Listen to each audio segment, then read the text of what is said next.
I never thought that coming home from a routine doctor's appointment would turn into a federal case, literally. My specially equipped handicap van, the lifeline that allowed me to navigate the world as a disabled Army veteran, was gone from my own driveway. Mark Ellison, our HOA president, had it towed without warning, calling it an eyesore that violated community standards. What he didn't realize was that he had just violated federal law, and his decision would trigger an investigation that would expose years of discriminatory practices throughout our entire community. Before we carry on, please hit the subscribe button to make my day, and let me know where you are watching from in the comments. My name is Lisa Manning, and this is the story of how one man's prejudice against disability turned into a $200,000 federal nightmare for an entire homeowners association. It started on what seemed like an ordinary Tuesday morning in October. I had been living in Meadowbrook Commons for 3 years, a quiet subdivision in suburban Atlanta that marketed itself as a family-friendly community with pristine landscaping and well-maintained properties. The monthly HOA fees were steep at $250, but the amenities seemed worth it: pools, walking trails, and what they promised was a peaceful environment where property values would remain stable. As a single mother raising my 8-year-old daughter Emma, I needed that stability. After my medical discharge from the Army following an IED explosion in Afghanistan that left me partially paralyzed from the waist down, I had used my VA benefits and disability compensation to purchase our 3-bedroom home in the subdivision. It was a fresh start for both of us, away from the cramped military housing and the constant reminders of my injuries. My van wasn't just transportation, it was freedom. The custom wheelchair lift, hand controls, and lowered floor had cost nearly $40,000, mostly covered by Veterans Affairs, but I had contributed $8,000 of my own savings to get exactly what I needed. It was painted a standard white with subtle blue accents, hardly what anyone could reasonably call flashy or inappropriate. Yet apparently, Mark Ellison had other ideas. I had driven to the VA Medical Center that Tuesday morning for my monthly physical therapy session and a consultation about adjusting my medication. The appointment ran longer than expected when my therapist noticed some concerning changes in my mobility that required additional testing. By the time I returned home around 2 in the afternoon, I was exhausted and looking forward to a quiet evening helping Emma with her homework before dinner. That's when I saw the empty space where my van should have been. At first, I thought I was confused, maybe experiencing some of the cognitive fog that sometimes accompanied my pain medication. I wheeled my manual chair around the side of the house, thinking perhaps I had parked in the back driveway instead of my usual spot directly in front of the garage. But no, the van was simply gone. My heart began racing as I fumbled for my phone, wondering if it had been stolen. Auto theft wasn't uncommon in Atlanta, and my van would certainly be a target given its expensive modifications. I was about to call 911 when I noticed a bright orange notice stuck to my front door. The official letterhead read Meadowbrook Commons Homeowners Association, and the message was brief but devastating. Vehicle towed for violation of Community Standards Section 12.4, unauthorized commercial vehicle parked in residential area. Contact Riverside Towing for retrieval. A fine of $500 has been assessed to your account. I read the notice 3 times before the words fully registered. Commercial vehicle? My van was clearly marked with veteran license plates and had a handicap placard hanging from the rearview mirror. There was nothing commercial about it except perhaps its size, which was necessary to accommodate my wheelchair and the lift mechanism. I immediately called the number listed for Riverside Towing, hoping this was some kind of mistake that could be quickly resolved. The woman who answered sounded bored and slightly annoyed when I explained the situation. "Yeah, we got your van here," she said with a heavy Atlanta accent. "Fee's gonna be $150 for the tow plus $25 a day storage. You want it back? You need to come down here with the title and registration." "But this is a mistake," I protested. "This is my personal vehicle, and it's clearly marked as belonging to a disabled veteran. Someone made an error. Look, lady, we just tow what we're told to tow. You got a problem with that, take it up with whoever called us." We're closing at 6, so if you want your van today, you better get down here." The dismissive tone in her voice made my blood pressure spike, but I forced myself to remain calm. Getting angry wouldn't solve anything, and I needed my van back. The problem was getting to the towing company without my van. My manual wheelchair couldn't make the 8-mile journey, and public transportation in our suburban area was limited and not fully accessible. I called my neighbor Sarah, a kind woman in her 60s who had always been friendly since I moved in. She agreed to drive me to the towing yard, expressing shock and confusion about what had happened. "Lisa, this makes no sense," she said as we drove across town. "Your van has been parked there for 3 years. Why would they suddenly decide it's a problem now?" That was exactly what I wanted to know. During the drive, I called the HOA management company, expecting to reach a reasonable person who could explain the situation and authorize the immediate return of my vehicle. Instead, I was transferred 3 times before finally reaching someone who claimed to handle violations. "Mrs. Manning, I show here that a complaint was filed about your vehicle blocking sightlines and creating a safety hazard," the woman said in a practiced, professional tone. "The board voted to have it removed pending your compliance with community standards." "What complaint? What safety hazard? My van has been parked in the same spot for 3 years without any issues." "According to our records, the vehicle is oversized and doesn't conform to the aesthetic standards outlined in your HOA agreement. You'll need to make alternative parking arrangements or face additional fines." The conversation went in circles for 20 minutes, with the woman repeatedly referring to policy sections and board decisions while refusing to provide any specific details about who had complained or what exact standards my van supposedly violated. It became clear that someone had made a decision, and the management company was simply implementing it without question. At the towing yard, the situation became even more frustrating. The facility was a sprawling lot, surrounded by chain-link fence topped with razor wire, filled with hundreds of vehicles in various states of abandonment.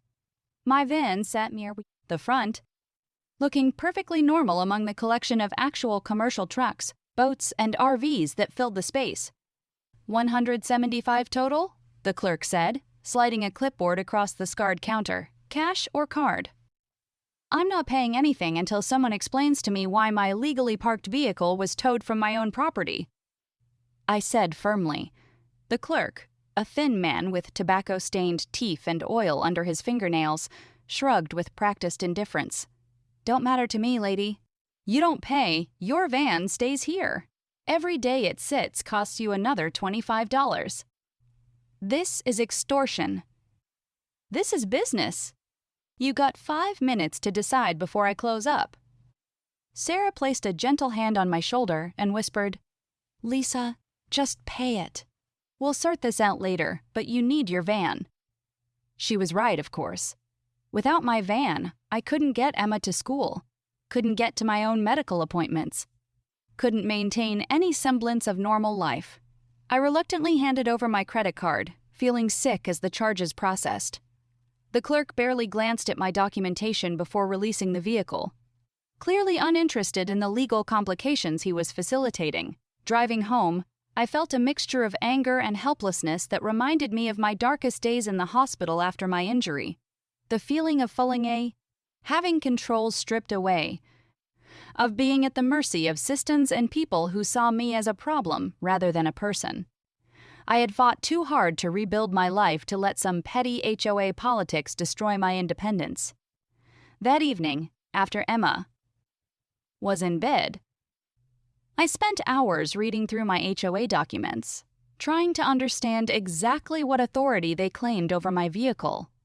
The covenants and restrictions were dense with legal language, but nothing I could find specifically prohibited vehicles like mine. There were general clauses about maintaining community standards and restrictions on commercial vehicles, but my van clearly didn't fall into that category.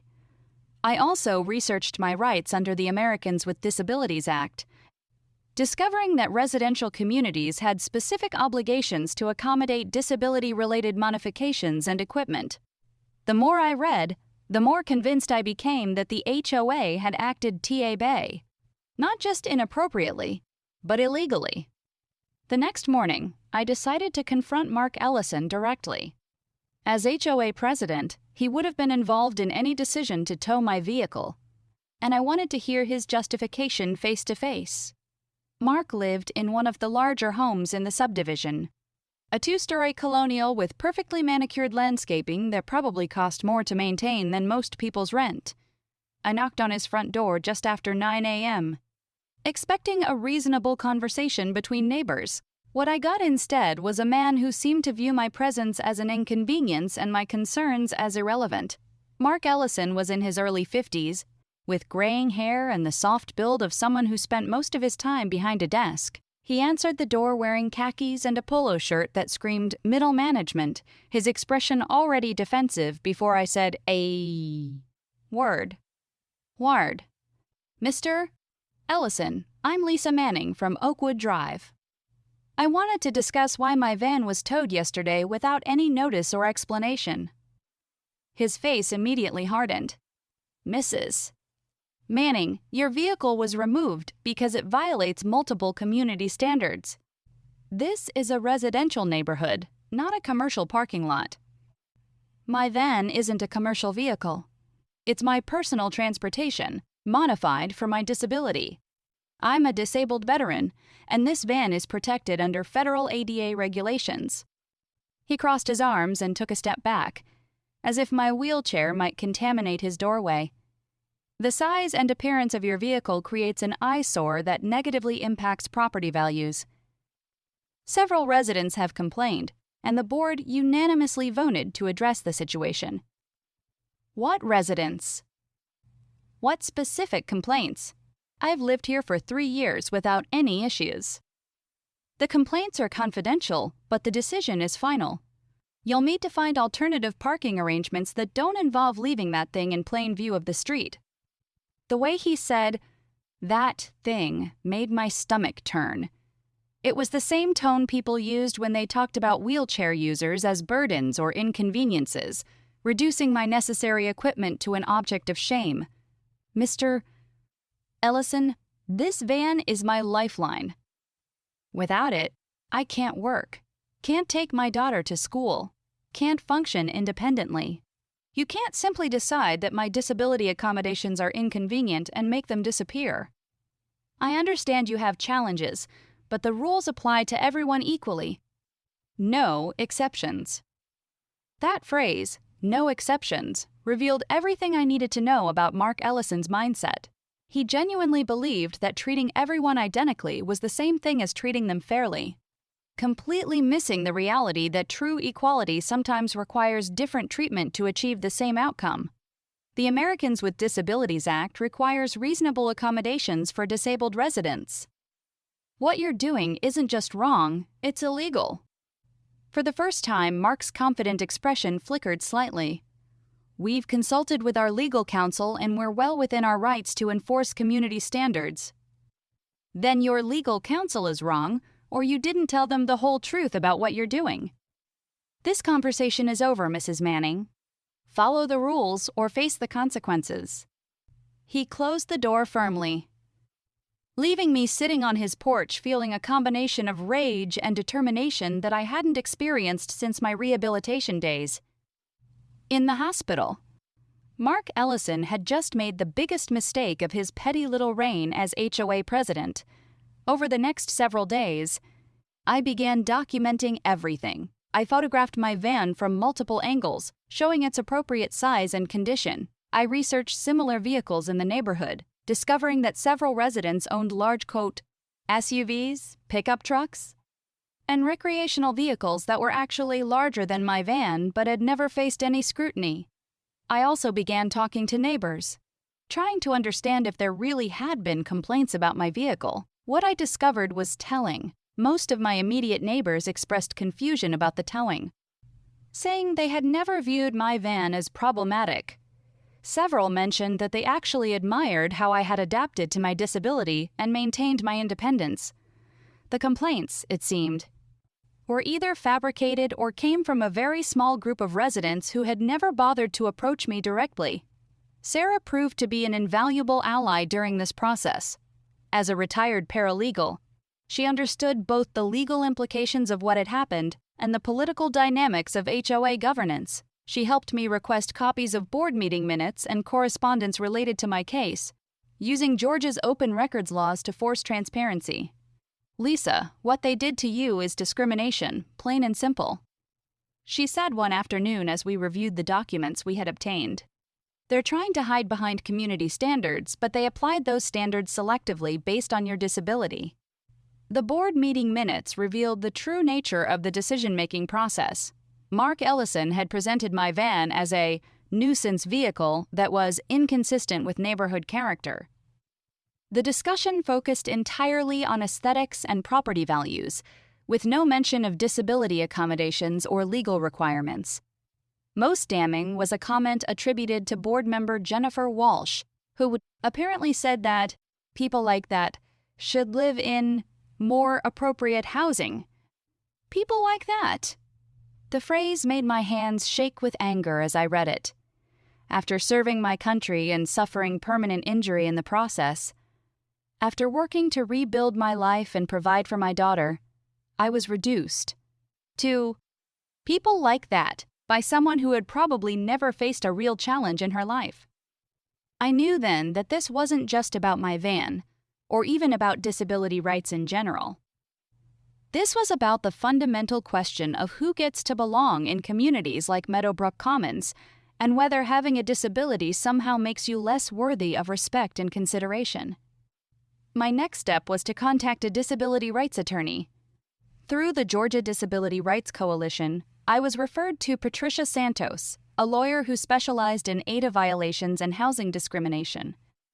Patricia had built her career fighting exactly these kinds of cases, representing disabled individuals who faced barriers to full participation in their communities. Our first meeting took place in her downtown Atlanta office, a modest space filled with legal books and case files that spoke to years of advocacy work. Patricia was a woman in her 40s, with short black hair and intense brown eyes that seemed to evaluate every word as I told my story. "Mrs. Manning, what happened to you is a clear violation of both the Fair Housing Act and the Americans with Disabilities Act," she said after I finished recounting the events. "The question isn't whether we have a case, it's how far we want to take it. I want them to understand that they can't treat disabled residents as second-class citizens. I want to make sure this doesn't happen to anyone else." Patricia smiled grimly. "Then we're going to file a federal complaint and see just how committed Mr. Ellison is to his no-exceptions policy when he's facing federal investigators." The complaint process was more complex than I had anticipated. Patricia helped me document not just the van incident, but a pattern of behavior that suggested systemic discrimination within the HOA. We discovered that the association had consistently failed to provide accessible parking at community events, had refused to install wheelchair ramps at the clubhouse despite multiple requests from residents, and had denied permission for other disability-related modifications that were clearly protected under federal law. The complaint was filed simultaneously with the Department of Housing and Urban Development and the Department of Justice, triggering an investigation that would examine the entire governance structure of Meadowbrook Commons. Within 2 weeks of filing, I received a call from an investigator named David Chin, who explained that my case had been assigned high priority due to the clear nature of the violations and the potential for broader DUCLO impact. Meanwhile, the HOA's response to my legal action was predictably hostile. I received a letter from their attorney threatening to sue me for defamation and demanding that I withdraw my complaint. The monthly newsletter included a thinly veiled editorial about troublemakers who threatened community harmony. Mark Ellison himself began what could only be described as a harassment campaign, sending notices about minor property violations that had been ignored for years and threatening fines for infractions that other residents routinely committed without consequence. The pressure campaign might have worked if I were fighting alone, but Patricia had warned me to expect exactly this kind of retaliation, Every threatening letter and petty fine became additional evidence of discrimination, further strengthening our case. More importantly, other residents began to notice what was happening and express their disgust with the board's behavior. Emma, my 8-year-old daughter, proved to be more resilient than I had expected. She knew something was wrong when the van was towed, and I had explained the situation in age-appropriate terms, focusing on the importance of standing up for what's right even when it's difficult. Her matter-of-fact acceptance of the situation reminded me why I was fighting. I wanted her to grow up in a world where disability didn't make someone a target for discrimination. "Mom, are we going to have to move?" she asked one evening as I worked on legal documents at the kitchen table. "No, sweetheart. We're going to make sure that everyone in our neighborhood is treated fairly, including us." "Good. I like my room, and I like Mrs. Sarah." That simple statement captured everything that was at stake. This wasn't about money or legal principles in the abstract. It was about my daughter's right to grow up in a stable home, surrounded by neighbors who treated her mother with dignity and respect. The federal investigation moved faster than anyone expected. Investigator Chen conducted interviews with board members, reviewed years of HOA records, and solicited testimony from residents about their experiences with disability-related issues. What he found was a consistent pattern of discrimination that went far beyond my individual case. The HOA had routinely denied requests for reasonable accommodations, had failed to provide accessible facilities as required by law, and had consistently treated disabled residents as problems to be managed rather than community members to be supported. Jennifer Walsh's comment about "people like that" was just the tip of the iceberg. Board meeting transcripts revealed years of similar comments, along with policies that were clearly designed to exclude or discourage disabled residents. The most damaging evidence came from Mark Ellison himself. During his interview with federal investigators, he apparently doubled down on his position that community standards should apply equally to everyone, regardless of disability status. When pressed about ADA requirements, he claimed that making exceptions would create a precedent that would undermine the entire HOA system. Patricia called me on a Friday afternoon in December with news that would change everything. "Lisa, the federal investigators have completed their preliminary review, and they're recommending formal charges against the HOA and its leadership. The Department of Justice is prepared to file a civil rights lawsuit seeking monetary damages and injunctive relief." What does that mean exactly? It means Mark Ellison and his board are about to learn what happens when you violate federal disability rights laws. The government is seeking $200,000 in fines, plus mandatory training for all board members and staff, plus a complete overhaul of HOA policies to ensure ADA compliance. End quote. $200,000. The number was staggering, representing years of HOA fees and assessments that would ultimately be paid by every resident in the community. More importantly, it was a statement that disability discrimination carried real consequences.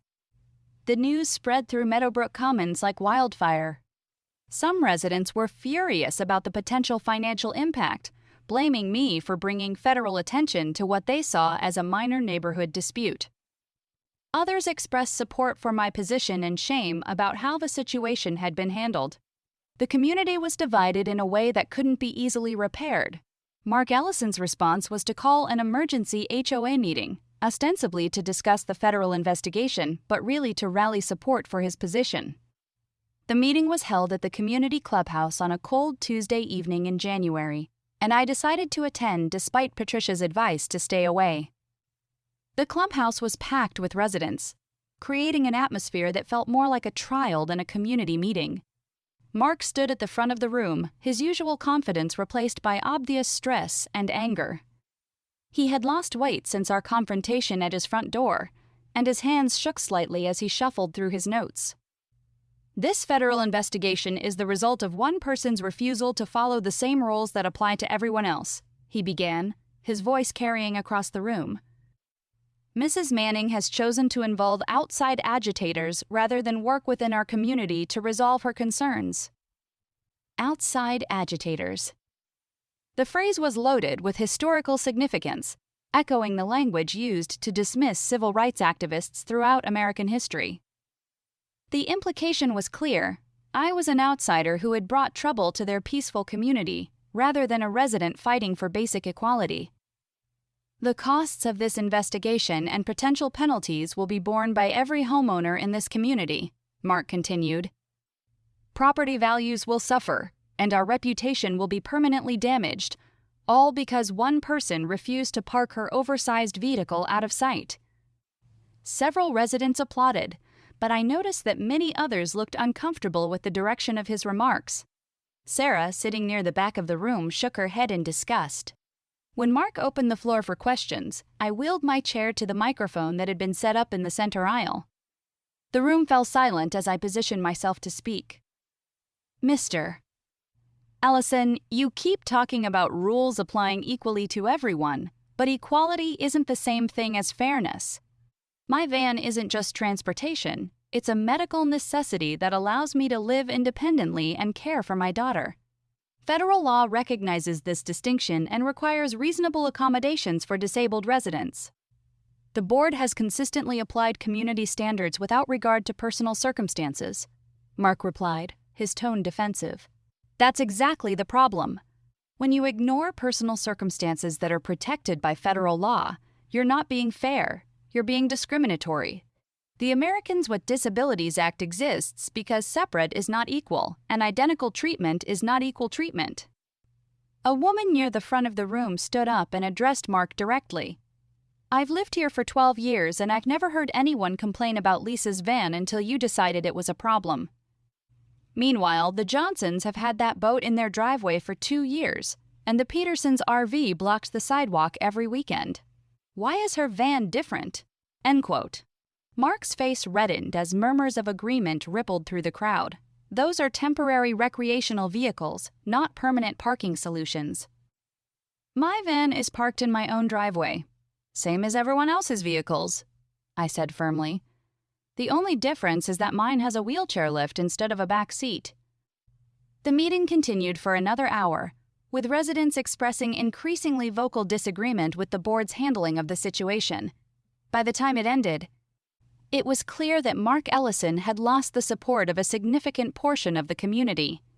Several residents approached me afterward to want to lines and apologize for what had happened and express their support for my legal action. One conversation stood out among the rest, an elderly man named Robert Hayes, who walked with a cane and lived 2 streets over, waited until most of the crowd had left before approaching me. Mrs. Manning, I want you to know that what they did to you could happen to any of us, he said quietly. I've been worried about my own situation since my stroke last year. If they can target your van, they can target my ramp or my handicap parking spot. Thank you for fighting this battle for all of us. His words reminded me that this case was bigger than my individual situation. There were dozens of disabled residents in Meadowbrook Commons, and many more who might become disabled as they aged. The precedent being set would affect all of them. The federal investigation continued through the winter and into spring, with investigators documenting a comprehensive pattern of ADA violations throughout the community. They found that the HOA had systematically failed to provide accessible meeting spaces, had denied multiple requests for reasonable accommodations, and had maintained policies that effectively excluded disabled residents from full participation in community life. In March, the Department of Justice filed its formal complaint in federal court, seeking not just monetary penalties but sweeping changes to how the HOA operated. The complaint outlined specific violations of both the Fair Housing Act and the Americans with Disabilities Act, painting a picture of an organization that had consistently treated disability as a burden rather than a characteristic that required accommodation. The media attention was overwhelming. Local news stations covered the story as an example of disability discrimination in suburban America, and national disability rights organizations held up my case as a symbol of ongoing struggles for equal treatment. I found myself giving interviews and speaking at conferences, sharing my story with audiences who understood the broader implications of what had happened. Patricia warned me that the publicity would likely prompt settlement discussions. As the HOA faced mounting legal costs and public embarrassment, she was right. In early April, their attorney contacted her about potential resolution of the case without going to trial. The settlement negotiations were complex, involving not just monetary compensation but fundamental changes to how the HOA would operate going forward. The community would be required to undergo comprehensive ADA training, revise all policies to ensure compliance with federal disability rights laws, and establish an accessibility committee to review future accommodation requests. Most importantly for me personally, the settlement included a formal apology and acknowledgement that my van was protected under federal law, along with a guarantee that I would never again face discrimination based on my disability-related needs. On a warm afternoon in May, nearly 8 months after my van was first towed, I sat in Patricia's office reviewing the final settlement documents. The HOA would pay $150,000 in civil penalties, plus my legal costs and additional compensation for the discrimination I had experienced. Mark Ellison would be required to resign from the board and complete 40 hours of disability sensitivity training. More than the money, though. The settlement represented a fundamental shift in how disabled residents would be treated in Meadowbrook Commons. The Accessibility Committee would ensure that future accommodation requests were handled properly, and the mandatory training would help prevent the kind of ignorance and prejudice that had led to my van being towed in the first place. Lisa, this is a significant victory not just for you, but for disabled residents throughout Georgia, Patricia said as I signed the final papers.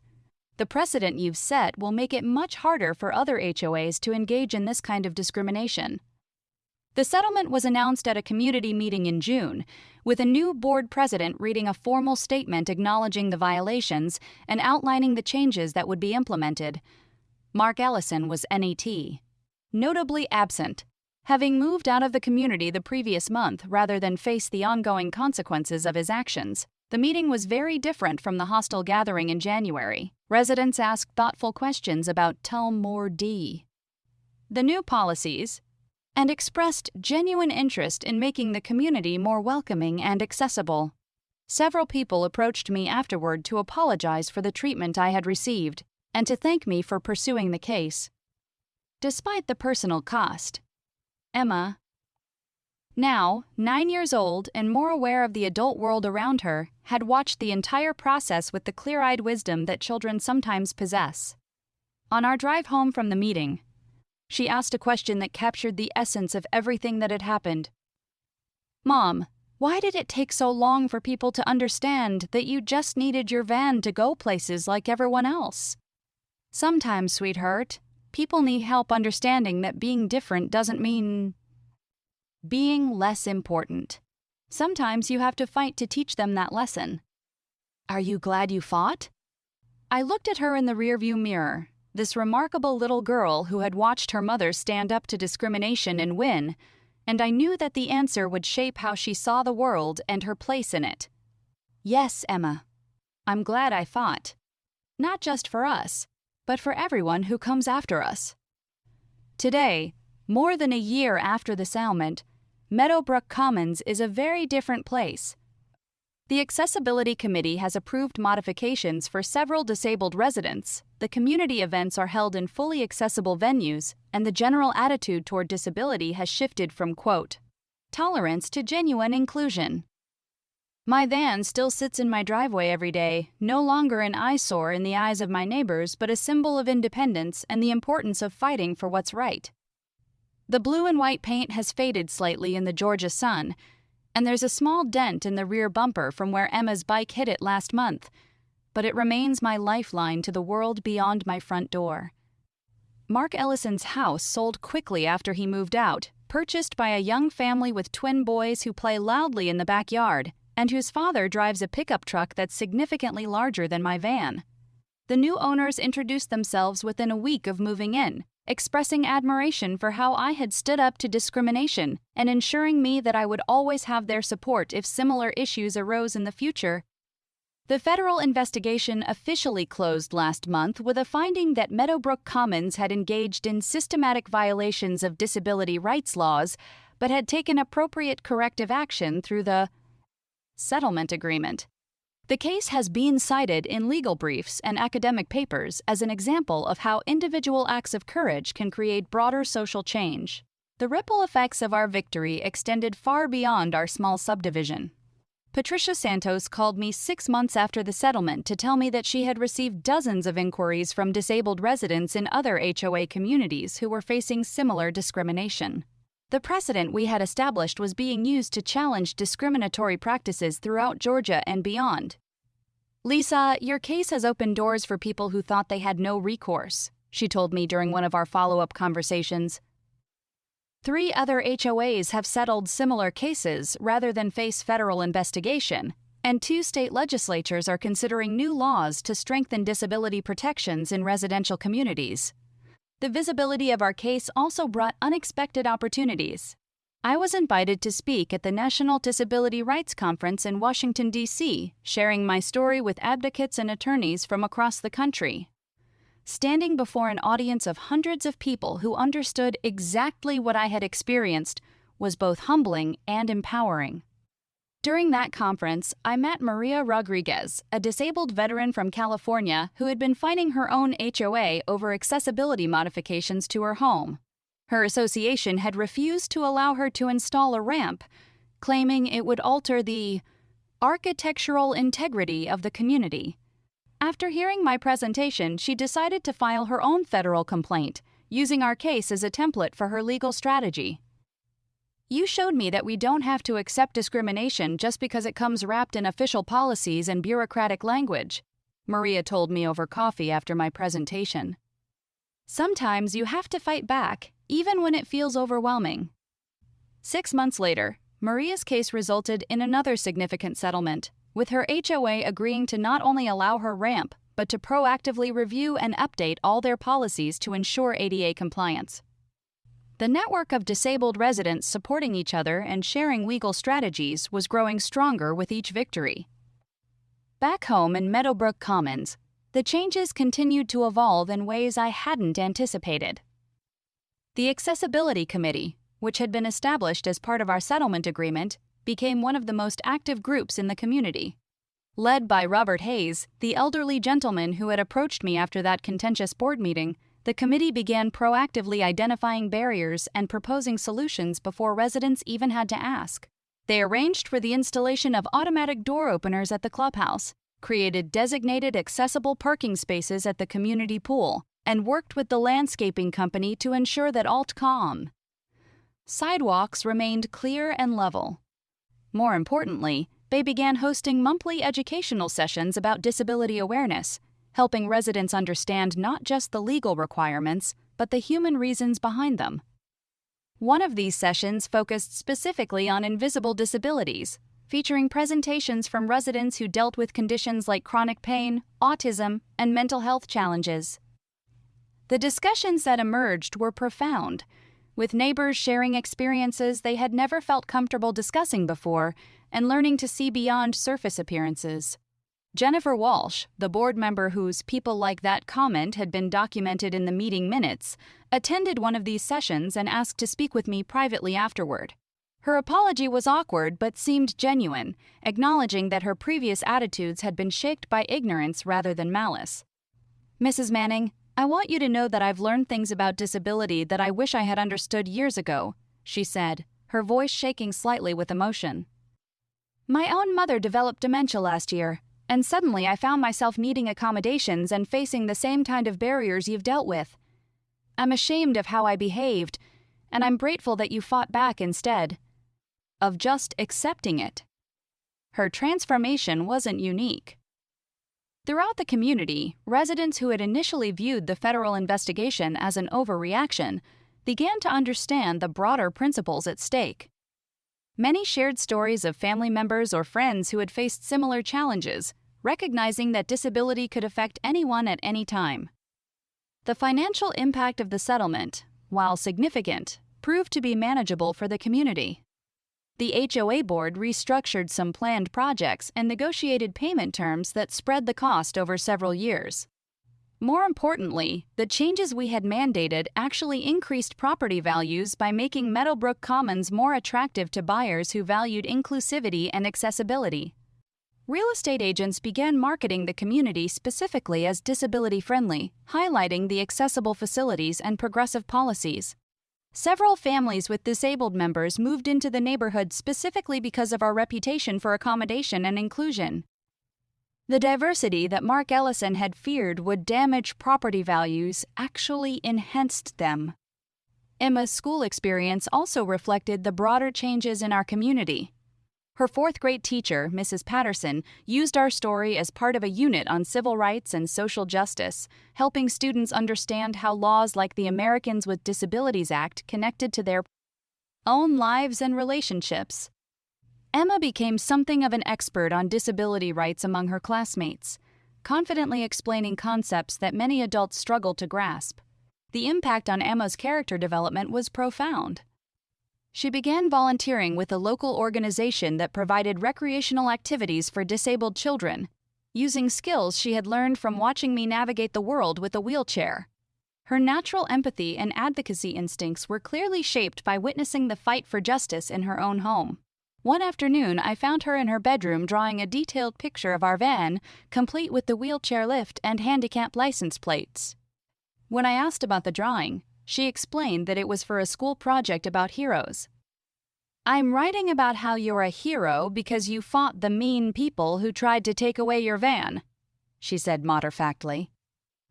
Mrs. Patterson says that heroes are people who stand up for what's right even when it's scary or hard. That simple definition captured something essential about the entire experience. Being a hero wasn't about having superpowers or facing dramatic villains. It was about recognizing injustice and having the courage to confront it, even when the personal cost was high and the outcome was uncertain. The broader disability rights community continued to follow our case long after the settlement was finalized.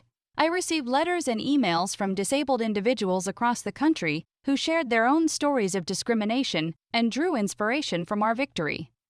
Many of these messages came from veterans who faced unique challenges in transitioning from military to civilian life while managing service-connected disabilities.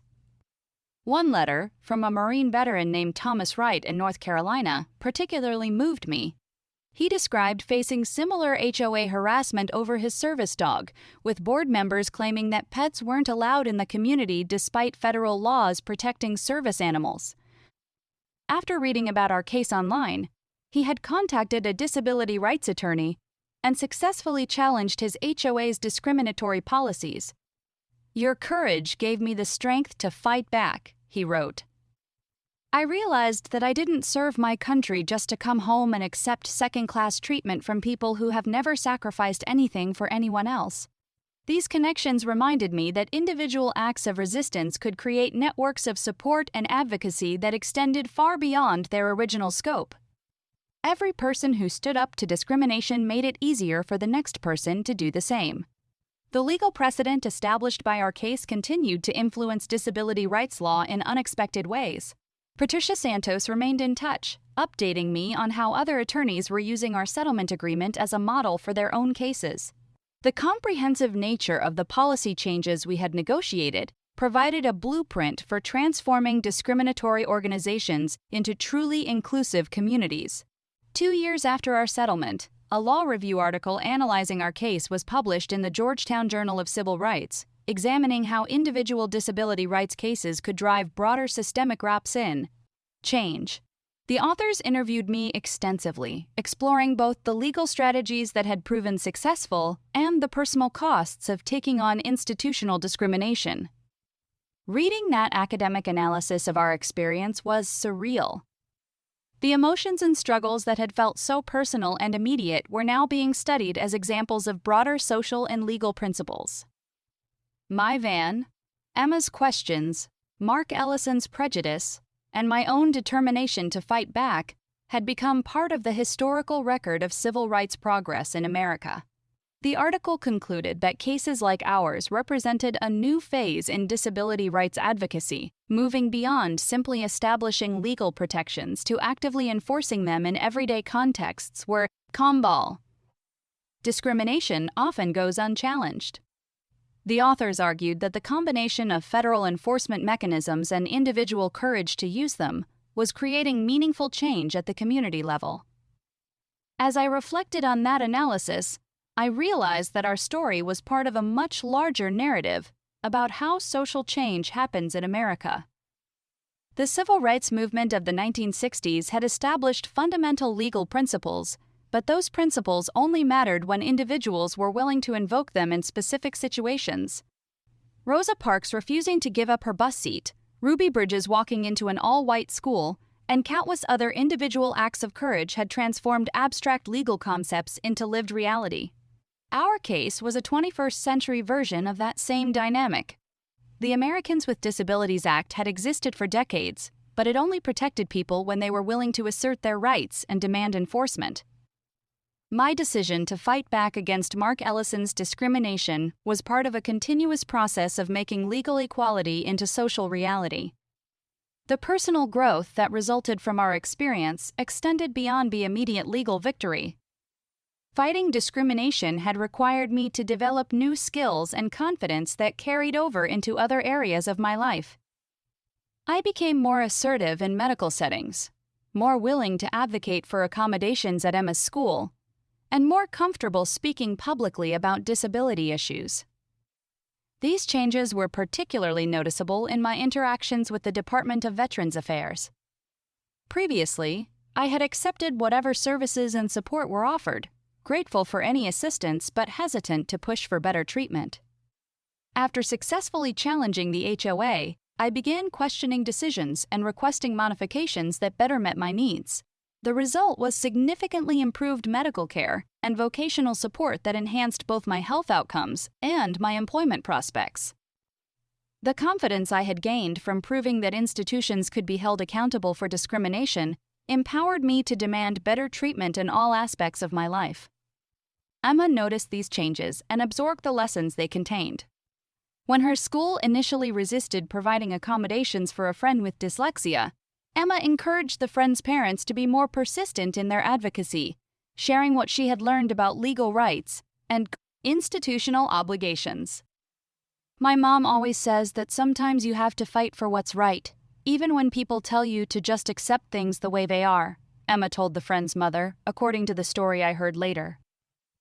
Laws are supposed to protect people, but they only work if people use them. That 9-year-old's understanding of civil rights and legal advocacy was more sophisticated than what many adults possessed.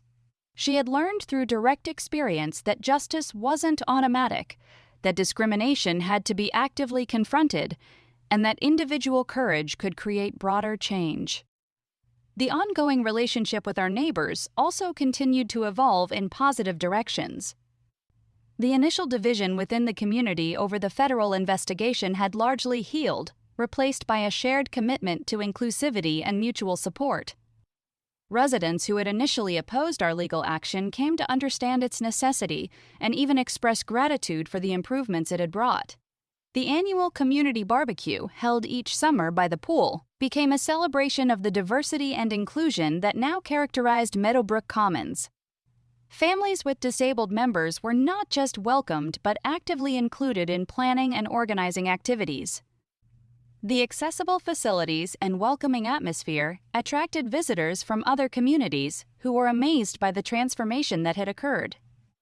At last summer's barbecue, I overheard a conversation between two newer residents who were discussing the history of our legal case. One of them, a woman who had moved in specifically because of our reputation for accessibility, was explaining to her friend how the community had changed. "It's hard to believe this place used to discriminate against disabled residents," she said. "Now it's one of the most inclusive communities I've ever seen. My son uses a wheelchair, and he's never felt more accepted and supported anywhere else we've lived." That conversation represented the ultimate vindication of our fight. The community that had once viewed my van as an eyesore now actively recruited disabled residents and took pride in its accessibility and inclusion. The changes we had forced through legal action had become integral to the community's identity and values. But perhaps the most important outcome isn't captured in legal documents or news articles. It's the conversation that Emma and I had last week when she came home from school upset because a classmate had made fun of another student's hearing aids. "Mom, I told her that making fun of someone's disability equipment was wrong, just like making fun of your van was wrong. I said that everyone needs different things to help them, and that's okay. What did she say? She said she never thought about it that way, and she apologized to Jake. Then she asked if she could learn some sign language so she could talk to him better. In that moment, I knew that the fight had been worth it. Not just for the legal precedent or the monetary settlement or even the changes in HOA policy, but for the lesson it had taught my daughter about standing up for what's right, even when it's difficult. The Americans with Disabilities Act was passed more than 30 years ago, but true equality remains a work in progress. Every day, disabled individuals face barriers and discrimination that limit their full participation in society.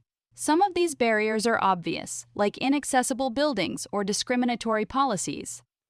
Others are more subtle, like the assumption that disabled people should be grateful for whatever accommodation they receive, or the belief that asking for equal treatment is somehow asking for special treatment. My case against Meadowbrook Commons was ultimately about more than just a van in a driveway. It was about the fundamental question of who gets to belong in American communities and whether having a disability makes someone less worthy of dignity and respect.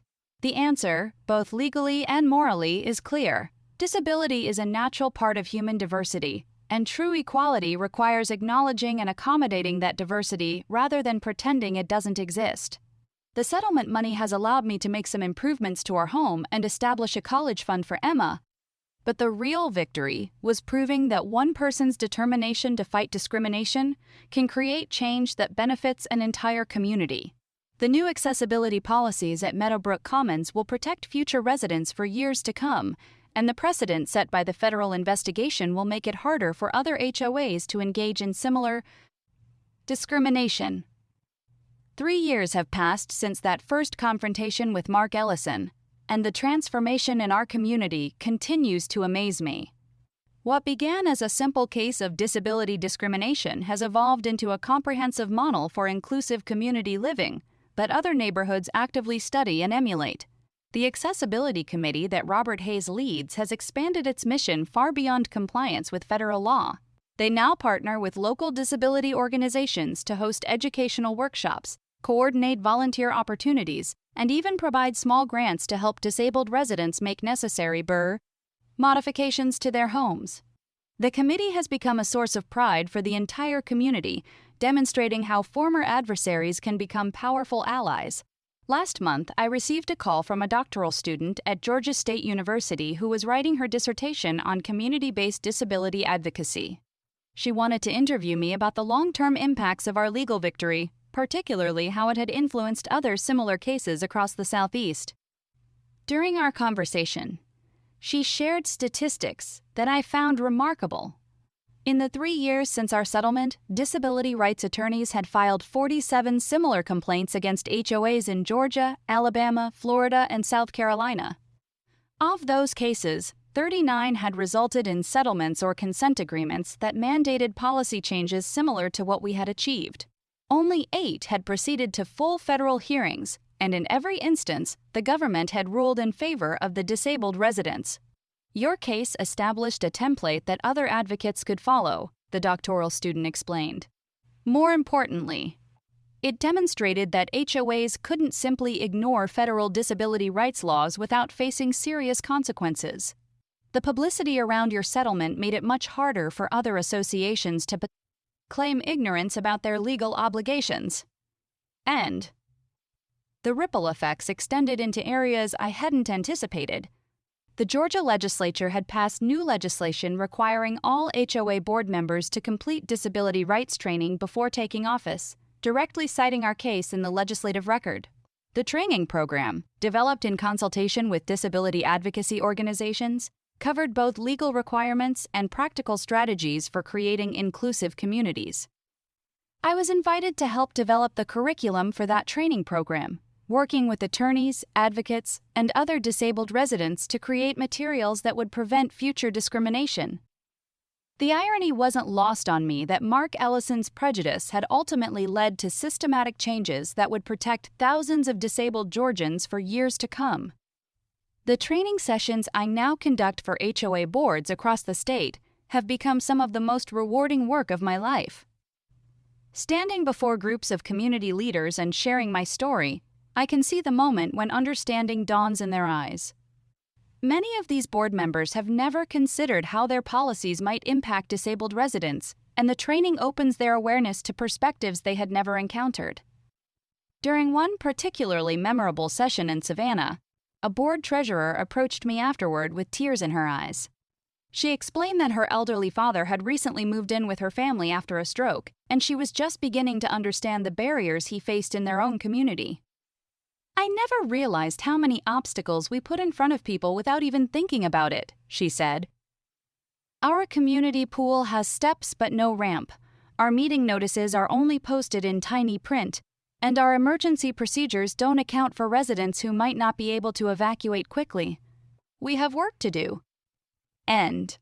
6 months later, that same community had implemented comprehensive accessibility improvements and become a model for other associations in their region. The transformation was remarkable, and it had started with one person's willingness to examine their own assumptions and commit to doing better. These experiences reinforced my growing understanding that most discrimination comes from ignorance rather than malice. Mark Ellison hadn't targeted my van because he hated disabled people. He had acted from a narrow worldview that couldn't accommodate differences he didn't understand. Education and exposure could change those attitudes in ways that legal action alone couldn't achieve. The balance between confrontation and education became a central theme in my advocacy work. Legal enforcement remained essential for addressing clear violations and establishing precedents, but lasting change required helping people understand why accommodation mattered and how it could be achieved without compromising other community values. Emma, now 12 years old and increasingly independent, had become my most insightful collaborator in this work. Her perspective on disability issues, shaped by growing up with a disabled parent and witnessing our fight for justice, often provided clarity that adult advocates missed. During a recent presentation to a middle school class about civil rights and social justice, Emma accompanied me and answered questions from students with a directness that cut through adult euphemisms and discomfort. When one student asked whether disabled people wanted special treatment, Emma's response was perfect. "My mom doesn't want special treatment. She wants the same treatment as everyone else," she explained patiently. "But sometimes that means she needs different things to get the same result. Like, if everyone else can walk upstairs, my mom needs a ramp to get to the same place. It's not special, it's just different." That clarity of vision, uncluttered by adult prejudices and assumptions, had become one of my most powerful tools for changing minds. Emma's generation was growing up with a fundamentally different understanding of disability and inclusion, one that would hopefully make cases like ours unnecessary in the future. The ongoing success of Meadowbrook Commons as an inclusive community had attracted attention from urban planners and policy researchers interested in replicable models for disability-friendly housing. A team from the Centers for Disease Control had conducted a comprehensive study of our community, documenting both the specific accommodations we had implemented and the process by which those changes had been achieved. Their report, published in the American Journal of Public Health, identified several key factors that had contributed to our success. Beyond the legal framework established by the settlement, they highlighted the importance of personal relationships between disabled and non-disabled residents, the role of education in changing attitudes, and the value of ongoing institutional support through committees and policies. The CDC researchers also noted that property values in Meadowbrook Commons had increased at a rate 15% higher than comparable communities in our area, directly contradicting claims that accessibility accommodations would harm real estate markets. The inclusive reputation of our neighborhood had made it more desirable to a broader range of buyers, creating economic benefits that reinforce the social and legal arguments for accommodation. These findings provided powerful ammunition for future advocacy efforts. When HOA boards claimed that disability accommodations would impose unreasonable costs or reduce property values, I could point to concrete data demonstrating the opposite. Our community had become living proof that inclusion and economic success were not mutually exclusive. The personal relationships that had developed within our community over the past 3 years represented perhaps the most meaningful aspect of our transformation. Neighbors who had initially viewed me with suspicion or pity now saw me as a friend and advocate whose perspective enriched their own understanding of community life. Mrs. Patterson, Emma's former 4th-grade teacher who had used our story in her civil rights curriculum, had become a close friend and frequent collaborator in my advocacy work. She often invited me to speak to her classes about disability rights and social justice, and she had developed innovative teaching methods that helped children understand complex concepts about equality and accommodation. During one of these classroom visits, a student asked a question that stayed with me for weeks afterward. "Mrs. Manning, how did you know that fighting back would work? What if you had lost and things got even worse for you?" The question forced me to confront the reality that our successful outcome hadn't been guaranteed. When I first decided to file that federal complaint, I had no assurance that justice would prevail or that the personal costs wouldn't outweigh any potential benefits. The decision to fight had been based on principle rather than certainty, on the belief that some battles were worth fighting regardless of the odds. "I didn't know it would work," I told the student honestly. But I knew that doing nothing definitely wouldn't work. Sometimes you have to take risks to protect what matters most to you. That conversation reminded me of all the disabled individuals who faced similar discrimination but chose not to fight back, either because they lacked resources, feared retaliation, or simply felt overwhelmed by the prospect of challenging institutional power. My successful case represented not just my own victory, but a responsibility to continue advocating for those who couldn't advocate for themselves. This sense of ongoing responsibility had led me to establish the Meadowbrook Commons Disability Rights Fund, a small foundation that provided legal and financial support to disabled residents facing, discrimination in their own communities. The fund had grown through donations from neighbors, proceeds from my speaking engagements, and contributions from disability rights organizations that viewed our work as strategically important. In its first 2 years of operation, the fund had supported 11 cases in 4 states, achieving settlements in 9 instances and establishing important precedents in 2 others. More importantly, the existence of the fund sent a message to HOAs throughout the region that discriminatory actions would face organized resistance rather than isolated opposition. One of the cases we supported involved a deaf resident whose HOA had refused to provide ASL interpretation at board meetings, despite repeated requests and clear legal requirements. The association had claimed that providing interpreters would be too expensive, and that the resident could simply read meeting minutes after the fact. Our fund helped connect the resident with an experienced disability rights attorney, provided financial support for legal costs, and offered strategic advice based on our own experience. The case settled within 6 months, with the HOA agreeing not only to provide interpretation services, but to install visual fire alarms throughout the community and ensure that all emergency communications were accessible to deaf and hard of hearing residents. These victories accumulated over time, creating a network of inclusive communities and empowered disabled residents throughout the Southeast. Each successful case made the next one easier, as HOAs began to recognize that disability discrimination carried real legal and financial consequences that far outweighed the perceived benefits of, exclusionary policies.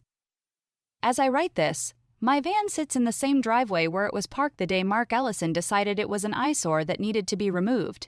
The difference is that now it's protected not just by federal law, but by a community that has learned to see it not as a problem to be hidden, but as a symbol of independence and the importance of fighting for justice. The wheelchair lift still lowers with a mechanical whir every morning when I head out to take Emma to school, and it still raises with the same sound every evening when we return home. But now that sound represents something different, not just my personal mobility, but the broader principle that every person deserves the opportunity to live with dignity and participate fully in their community. Mark Ellison probably thought he was solving a simple aesthetic problem when he ordered my van to be towed. What he actually did was trigger a federal investigation that exposed years of discrimination and resulted in comprehensive changes that will benefit disabled residents for generations to come. His narrow-minded prejudice became the catalyst for exactly the kind of progress he was trying to prevent. That's the funny thing about discrimination. The people who practice it often believe they're protecting something valuable, maintaining standards, preserving order. What they're actually doing is creating the conditions for their own downfall, because discrimination always contains the seeds of its own destruction. Truth and justice have a way of prevailing, especially when people are willing to fight for them. Today, Meadowbrook Commons is a better place than it was when I first moved here 4 years ago. It's more inclusive, more aware of disability issues, and more committed to treating all residents with dignity and respect. The fight was difficult and sometimes painful, but it was worth it for the community we've created and the example we've set for others facing similar challenges. Emma is growing up in a world where she's seen her mother stand up to discrimination and win, where she's learned that being different is not a weakness but simply part of human diversity, and where she understands that fighting for justice is sometimes necessary to create the kind of world we want to live in. My van may have started this story as the target of one man's prejudice, but it ends as a symbol of victory over that prejudice. Every day that it sits in my driveway, visible to anyone who drives through our neighborhood, it serves as a reminder that disabled Americans will not be hidden away or treated as second-class citizens. We belong in every community, and we have the law, the determination, and increasingly the support of our neighbors to ensure that belonging is respected and protected. The federal investigation is closed, the settlement is final, and Mark Ellison has moved on to whatever comes next in his life. But the changes we created will last far longer than any of the people involved in this particular battle. That's how progress works, one fight at a time, one victory at a time, one community at a time.